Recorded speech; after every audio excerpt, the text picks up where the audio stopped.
Joining us right now, legendary investor Ron Barron. Of course, the chairman and CEO of Barron Capital. Ron's longstanding support for Tesla is widely known. Remember, he bought shares of Tesla back at about $40 a share back in 2016 when he couldn't persuade any other managers to invest. Today, it is the top holding in the Barron Partners Retail Fund. It makes up more than 45% of the fund's weight.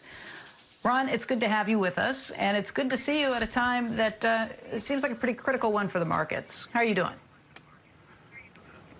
Great. How are you doing? Welcome to my house at Sunrise. When I was just walking out, I was telling my housekeeper I was a little nervous. And she says, "You've been doing this for so long, so many years. How come you're nervous?" I'm always nervous every time I get on this show. And plus, today I was listening to you. And so you have Gates today and Jay Clayton today, and you had Lloyd Blankfein 2 days ago, and you had Larry Fink yesterday. This is a really serious program. What am I doing in this program? Anyway, thanks for inviting me. You're in good company, and you're here for good reason, Ron. You've been navigating these markets and watching what happens for a long time. And I know that you have been a steady investor and one who says don't pay attention to the headlines. But the headlines these days are hard not to pay attention to. Do you still take that same investing strategy in place today, given how fast the news cycle is, given how much of a whipsaw you can see from time to time with some of the markets? How are you navigating that? We're doing the same thing we've always done, just being a long-term investor. Could I stop for a second and just go back about our firm? So we have 170 employees, and we have a few more than we did this time last year. And we're all working at a distance, and we have been since March 13th. My wife has a calendar on her refrigerator, and she's just crossing off the X's ever since then. And I'm hoping we get back to the city in January. Will Danoff gave a good interview in Barron's, I guess a great interview in Barron's a couple of weeks ago, and he's my friend, and he was talking about how difficult it is when you're working at a distance and don't get to meet people direct and don't interact with the people with whom you work, and so you're missing a lot. But we have been positioned well. What we're making money on now is decisions and based on decisions that we made 5 or 6 or 7 years ago. So we're long-term investing. We haven't done anything different. This year happens to be an exceptional year for us. This is probably the best year we've ever had. And when I was walking out, I was trying to figure a sports analogy. When I was younger, I could give you sports analogies. The only one I can remember now is Sandy Koufax. And he was 27-3 one year, and for the Dodgers. And Yogi Berra was asking how he perceived Koufax, and he said there must be a mistake in that record, 27-3. How is that possible? How could anyone win 3 games against him? And this year we've had that kind of result. When I looked in the New York Times this past weekend, there was when they talked about the stock market, and they talked about how funds are doing, they gave the top 10 funds in the third quarter. And Barron Partners Fund was number 1. It was up 47.2% in the quarter. And Barron Focused Growth Fund was number 2, and it was up 43 or 44% in the quarter. And both of those funds are up 70 or 80% for the year. And our fund of funds, which is a fund investing only in Barron mutual funds, that's up 32, 33 at the end of the quarter, and it's up 38, 39 right now. So we've had a career year. But how much of that is because of Tesla? Because if you watch the ones, Tesla is such a huge part of your funds at this point, and that stock has had a pretty phenomenal year. In those two stocks, in those two funds, it's a very important part. It represents, as you said, 35 or 40% of each of those funds. And that stock is up 10 times in the past 2 years or 3 years. We invested in it between 2014 and 2016. We invested $300 million, $320 million for 1,000,006 shares. At that time, it's now 8 million shares, 5-for-1 split, so it's $40 a share, as you said. And the stock's now 400 or 420. And when we invested, and I was on your program, I was talking about how I believe we would make 20 times our money over 10 or 15 years. And so far, in the first 4 or 5 years that we've owned it, the stock went up and down like a yo-yo, and that would be expected because what they were doing is they were building facilities, hiring people, coming up with design. It's a reasonable thing to bet against them. All these car companies, 50 of them have failed, and this guy somehow had made it through sheer willpower and raised capital. Now he has 50,000 employees, and he has factories he's building on I want to get to Tesla, too. I want to answer your news question. But Tesla's now building on 3 different continents, building in the United States, building in China, building in Germany.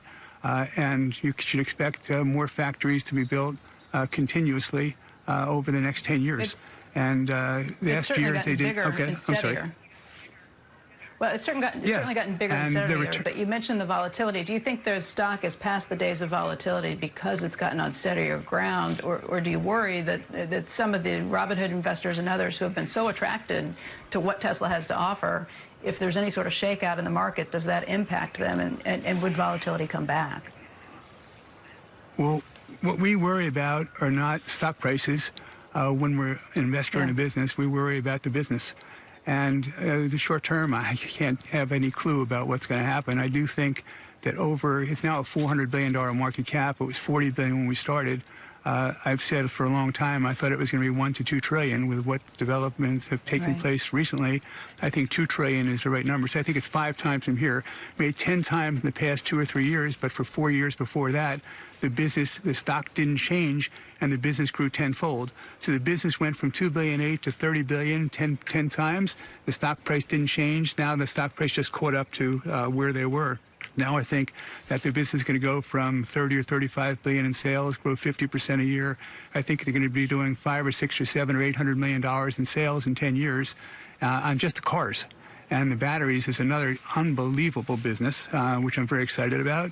And I think that with that kind of valuation, with that kind of results, you're going to see a 5 times appreciation. I was thinking 3 to 5 times. So maybe 10 times so far, 3 to 5 times to come in the next 10 years. Two more doubles, maybe 3 more doubles in 10 years is what the expectation is. So we're very excited about that. I want to get to Battery Day about what happened there and why that's so interesting. But let me go back to news. So one of my friends, he owns cable television businesses. He did own cable television business. He sold them. And he was telling me, and he's been an investor with us for 5, 6, 7 years. And he was telling me a couple of weeks ago, he says, Ron, the news is so awful. You tripled my money in the past 5 or 6 years. I have a tax-free account. Shouldn't I sell everything and come back after the election? Shouldn't I do that?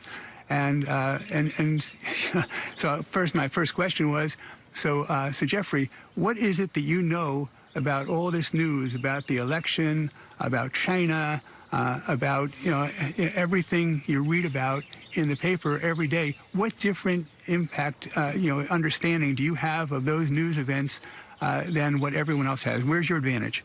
And then if what happens is that if you're right and the market does go down and it goes down sharply, then what's going to happen, and you sell. And if the market goes down sharply, what's going to happen is you're going to say to me, I'm going to call you up and I'm going to say, Jeffrey, congratulations on getting it right. You should buy back now. And you're going to tell me, Ron, it is so scary, I can't possibly buy back. That's on one side. And the other side is if the stock market happens to go up a lot in the meantime, instead of going down as you expect, then what's going to happen is I'm going to say, you're really missing it. You should be an investor. He says, but I missed it, and I'm not going to buy. So if you sell, you're not coming back. And your choice is when you do sell, what's going to happen is you're going to take that money and you're going to have it in cash. And what you know 100% for certain is that the value of your cash is going to fall every single year, just like it has in every democracy for thousands of years. So you're turning an investment that you have in these great growth businesses and that you know are going to increase steadily over time or grow fast over time into something that you're 100% certain is going to decrease 3 or 4% a year every year. And in 17 years, it'll be worth half as much as it is now. 17 more years, worth half as much as it is again. Of course, on the other hand, I am 77, so I don't know how many of these halves I have.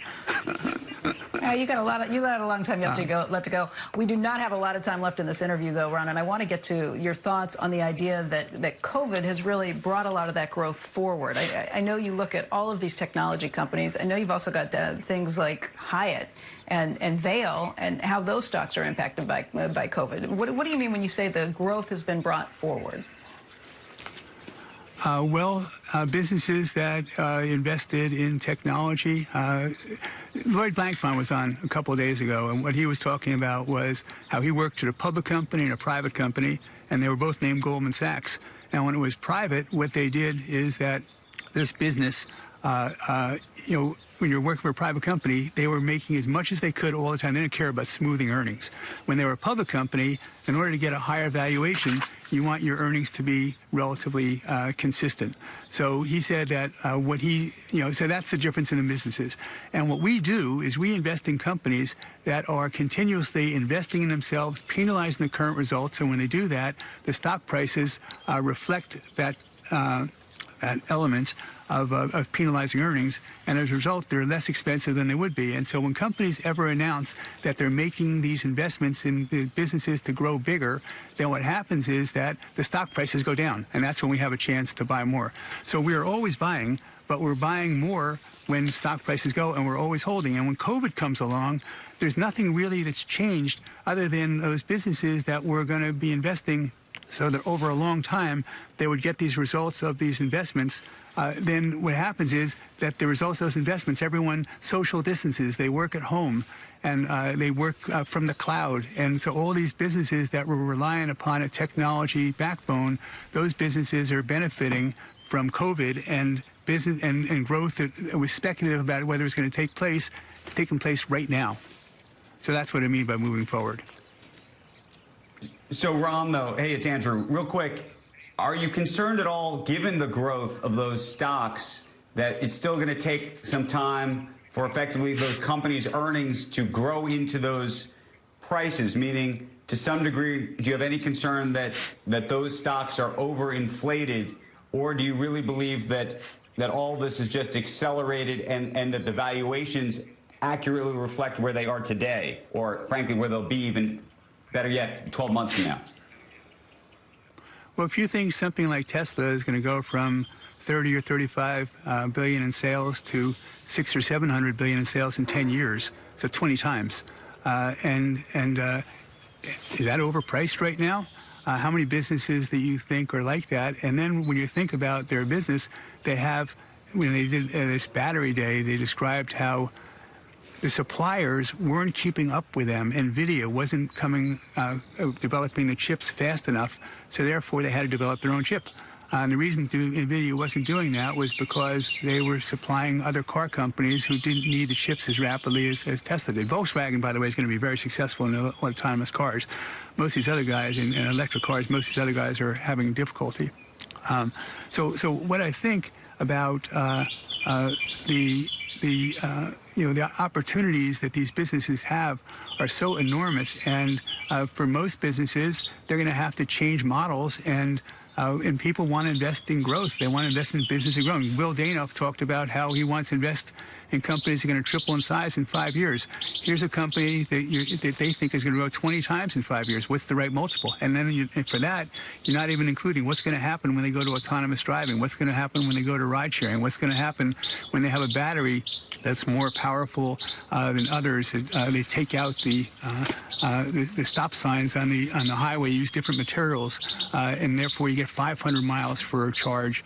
And where are the batteries going to come from? The batteries are the critical point that's allowing this, stopping the company from growing even faster, getting enough batteries.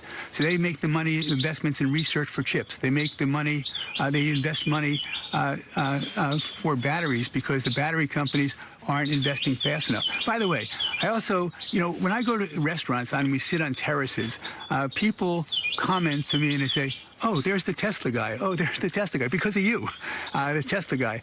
And what I want to be known as ultimately is not just the Tesla guy, but also the SpaceX guy. And this is too early for me to really talk about it. It's a private company still, and the valuation on the company is now 43, 44 billion. And we're an investor in that, probably on 1% of the company. And And what I think in that one is, well, I'm thinking about Tesla. We made 10 times so far, 3 to 5 to come, so we'll make 30 to 50 overall. And in SpaceX, I think that has a chance to be just as large as Tesla. We'll see. But in the next couple of years, I'm going to be talking to you a lot more about SpaceX than I'm going to be able to do right now. Hey, Ron, I think Andrew was also asking about some of the other stocks. You guys have 450 investments in your portfolio. That includes companies like Amazon, Shopify, Twilio, Peloton, Zoom. Are you thinking the same thing with all of those companies, or are there points where you worry that any of those stocks have gotten ahead of what you think the growth it should be and how long it'll take to catch up to the stock price? It's very hard to come up with the exact valuation of businesses all the time. Markets are not efficient when companies are growing as fast as those businesses are. We have 17 funds, and of the 17 funds, 10 of them are 5-star by Morningstar, and 4 of them are 4-star. And we've had this is a record-breaking performance for us. As far as all those companies that you mentioned, they're owned by a lot of our funds. Not in the size that I own Tesla, of course, but across the board, we have investments. And those are businesses that they've changed how you operate. I mean, Peloton, you're working at a distance, exercising at a distance with a trainer who's distant from you and working in your room. And Zoom, you're having these Zoom calls. My God, the Zoom calls. My wife says to me, she says, Ronnie, what are you doing? You're staying near your desk all day long. How can you not move? And she's in the next, she has an office next to mine, and she says, what are you doing? And she says, you have to take more time. You have to rest more. So they're changing your life. Spotify is changing the way you hear music, and Shopify is allowing small businesses to operate and being their partner and enabling to do business where they couldn't before. And Amazon, this AWS is amazing. I'm sure sooner or later they're going to probably separate those businesses with regulatory requirements, but that doesn't sound to me like a negative. But we guys at our office, they're expert. We have 438 investments, not 450, 438. And okay. We have 40 analysts. But they know that. I don't know it. And so far, we talk about their businesses all the time, their opportunities. Could I say one more thing? Do I have time for that? Can I just ask one? Real quickly, you said you think Amazon is going to be split up, that AWS will be split off and forced that by the regulators. You think that's the case, and you're okay with that as an investor? I don't know that's the case. I just made that up this second. I just remembered how things happened before. I don't know. But I think that, if it did, those businesses, when they get broken apart, actually tend to do better than they were before. When you talk about opportunity, do I have time for this one point right now? I was writing about this in my quarterly letter. So in Temple, the High Holy Days this year, year 5781 it is, a Jewish New Year. And our rabbi, and I wrote about this in my quarterly letter, our rabbi was giving a quote, and he said, the elderly will walk safely in the street as a prophecy in the street, and children will play fully fed in the parks. And the rabbi was making the point, and he said, who said this? He said, Prophet Zechariah 2,500 years ago, when Jews were exiled from Jerusalem and living in Babylon, or Governor Cuomo? And he said, so you're thinking you're in Temple, it's not being Governor Cuomo, so it's Zechariah. And then he said that the Jews, when they were living in Babylon, they longed to go back to Jerusalem, just like I longed to go back to New York City, longed to go back to Jerusalem. And they longed to go back as it was.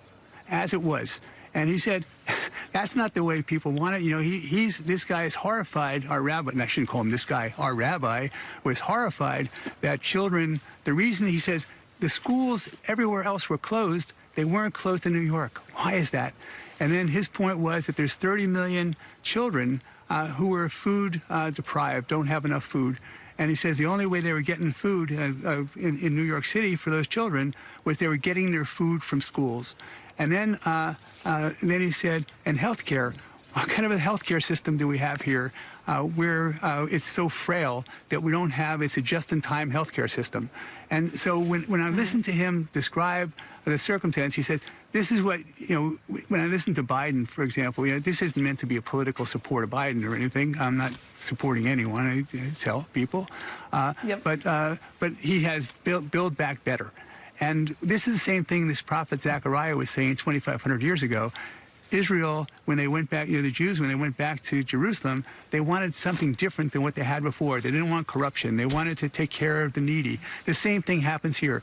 And so when we go back to New York, we don't want to go back to New York as it was. We want to go back to it with better education, better health care, better food security for people, better technology, a better infrastructure. So when I think about all the needs that we have in our country, in our cities, I mean, everyone's going back. Jerry Seinfeld says we're going back. Spike Lee says we're going back. I say we're going back. In fact, I'm so convinced of that. We had the 48th and 49th floors in General Motors building. We signed up, and we took the 47th floor also, which we haven't built out yet. But we're going back. Yeah. And when we go back, New York's going to be different than it was. It's going to be better than it was, and we're going to be providing these. And the services that we need, that's where there's opportunities. There's opportunities everywhere. Opportunities everywhere. Let's hope both you and Zechariah are right. Ron, thank you very much for joining us this morning. It's good to see you. Thanks for inviting me.